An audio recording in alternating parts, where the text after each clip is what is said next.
It's been more than a week since the start of a new season. Bloodstrike also released new weapon balancing adjustments, and in the recent update, more guns have received buff adjustments while only a few guns were slightly nerfed. So in today's video, we'll be covering the top 10 meta guns you should include in your loadout. At the bottom of the list, we have the Glock Akimbo and Magnum. I've always added these two guns in my previous top 10 videos, and there's really no reason for me to not include them in this new list as they were not affected by the recent update. The Glock with the Akimbo attachment has remained untouched for a long time.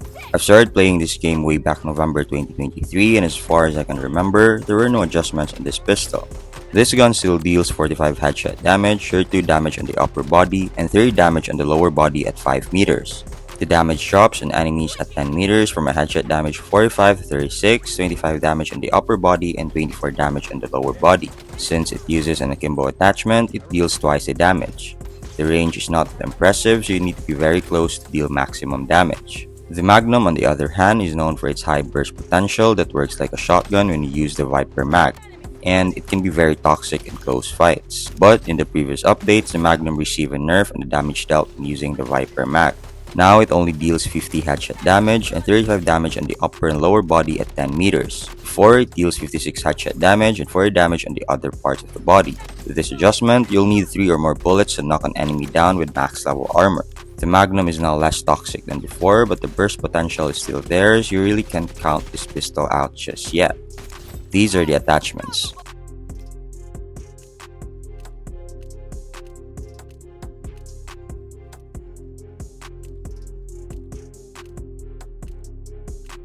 Next on the list, we have the M1887 and Origin 12.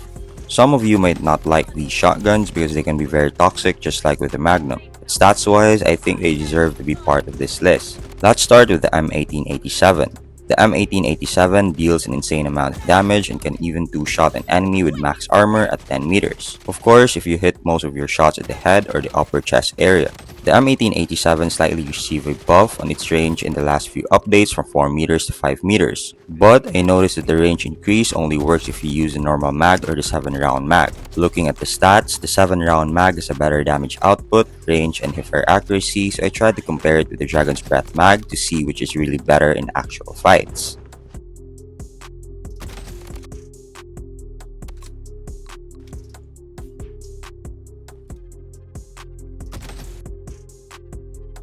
The Dragon's Breath mag may have a lower damage than the 7-round mag if we base it on the stats, but its burn damage fills that gap between them. The Origin 12 on the other hand also has a high damage output, and it's much easier to use in M1887 because it has a faster fire rate, but it has a lower range. It's also more forgiving if you miss some of your shots, since follow-up shots are easier than the M1887. Both of these guns are great, but keep in mind that these are shotguns, so you need to be very close to your targets, unlike with SMGs where you have more distance to work with.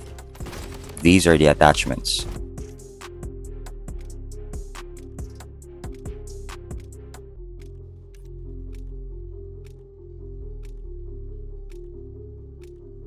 Speaking of SMGs, we have the INP9 and Bison.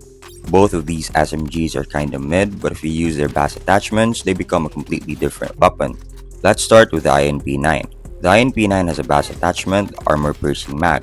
It works the same way with the bass attachment on the QBZ. So basically, you deal more damage on enemies with an armor. Normally, this gun deals 29 headshot damage and 22 damage on the upper and lower body. But if you use the bass attachment, you can deal 38 headshot damage, 29 upper body damage, and 22 damage on the lower body. The damage output increase will only work on enemies with an armor. The moment their armor breaks, damage also declines. The bass attachment of the Bison, on the other hand, works best on enemies without an armor. It's the opposite of the INP9's armor piercing mag. It deals 45 headshot damage, 37 damage on the chest area, and 35 damage on the lower body. Without the bass attachment, it deals 31 headshot damage, 25 damage on the chest area, and 23 damage on the lower body.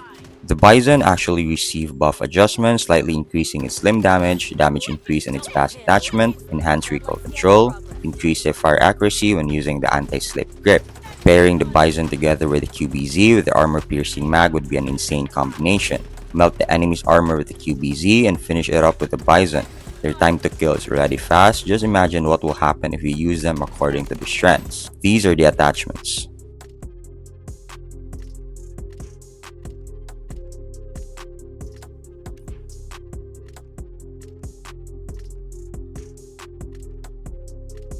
Up next, we have the AUG and MCX. These two ARs are good for mid-range fights, and because of the recent nerf adjustment to the AUG's damage, they are now very close to each other with very minor differences. Let's start with the AUG. The AUG received a nerf adjustment in the previous updates, lowering the upper and lower chest damage from 25 to 23 and 24 to 22 damage in the abdominal and limb area. It's still reliable, though you'll notice the time to kill has been slightly affected, and also the aim assist in the AUG is not as strong as it was before. The MCX, on the other hand, deals 34 headshot damage and 22 damage in the upper and lower body. The AUG has a slightly longer range, but the MCX has a faster fire rate and the recoil is more stable.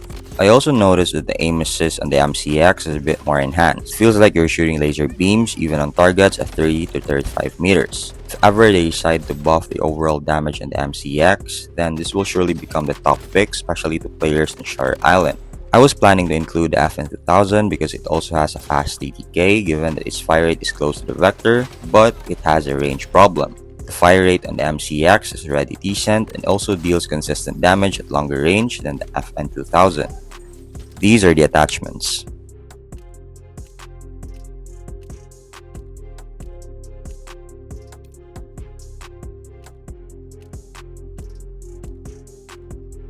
Up next, we have the P90. I've always included the P90 in my previous top 10 list because of its high burst capability. Even though it got nerfed a few times and it's now quite far from its prime, it's still a decent choice. I'm not using the traditional P90 build focused on hip firing. It's a hybrid build using the carbine barrel instead of short barrel to compensate for the damage drop off because of the nerf on its range. With this build, you can deal consistent damage at 10 meters. There's a slight reduction in its hipfire accuracy, but it's not that much.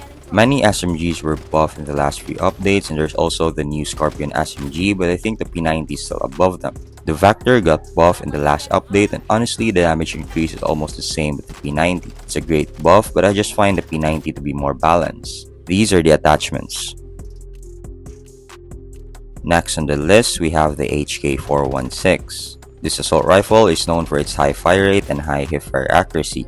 It works like an SMG with a better range since it's an assault rifle in the first place. This gun deals 32 headshot damage, 25 damage on the upper chest, 23 damage on the lower chest, and 20 damage on the lower body at 20 meters.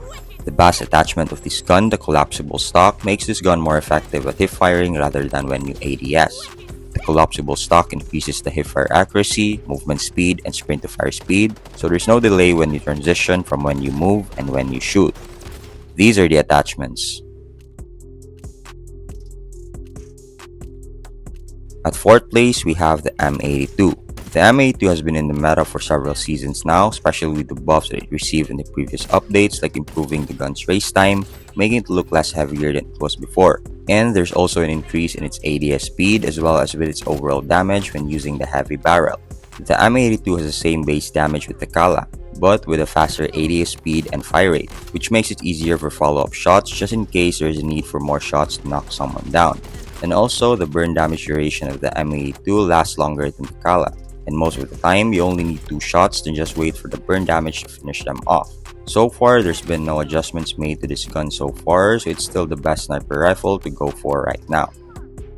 These are the attachments.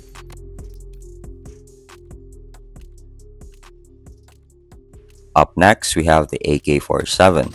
This is currently my main AR in this new season. The game's too saturated right now with QBC users ever since the addition of its bass attachment, and not to mention its enhanced aim assist. It's like with the previous AUG meta, but right now it's not only with a strong aim assist, it also has an insane burst potential because of the armor-piercing mag. And it can be really tiring if you're just using the same gun over and over again.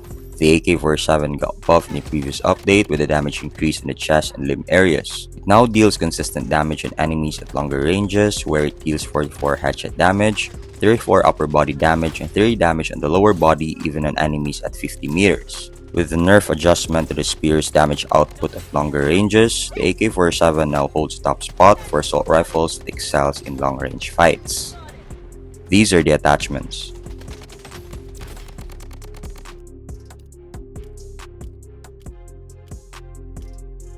At 2nd place, we have the UMP-45. This SMG received balancing adjustments in the last few updates. It received a nerf on its overall damage output, reducing the damage by 3 in all areas of the body. It now deals 36 headshot damage, 28 damage on the chest area, and 25 damage on the lower body at 10 meters. And in the recent update, the tactical laser received a nerf on its range. Before, it deals consistent damage on enemies at 10 meters, but with this recent adjustment, it can only deal consistent damage on enemies at 8 meters. At first, it may seem like it will not make much of a difference since it's only 2 meters. But the damage drop-off is a bit higher even with a slight range reduction. At 8 meters, it will only deal 28 headshot damage, 22 damage on the upper chest area, and 20 damage on the lower body.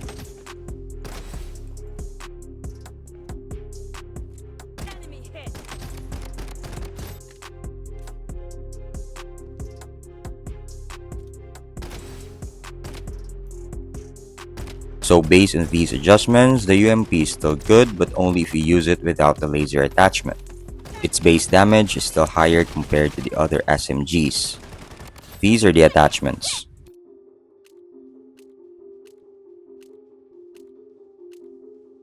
At first place, we have the QBZ. The QBZ with its bass attachment is one of the most dominant meta that I've ever experienced since I started playing Bloodstrike way back the first season. We already had toxic metas like with the Prime Origin 12 and Magnum, but this time it's way different because of its insane burst capability and extended ranges. Majority of the players every game are using the QBZ and you can't really blame them because it increases your chances of winning every gunfight. The QBZ with its bass attachment deals you 3 headshot damage, 42 upper body damage, and 40 damage on the lower body on enemies at 27 meters. Since it's an armor-piercing mag, the damage drops and the armor breaks. So if there's no armor, if you're just using it without the bass attachment, it will only deal 40 headshot damage, 29 damage on the upper chest, and 27 damage on the lower areas of the body on enemies at 27 meters.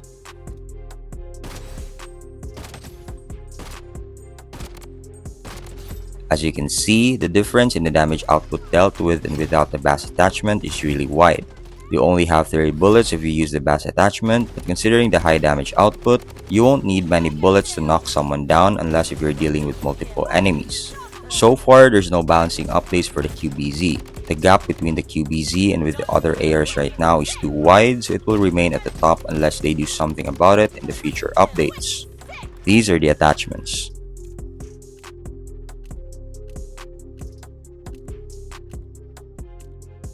What are your thoughts on the current meta? Do you agree with this list? Comment down your thoughts and I'll see you on the next one. Peace.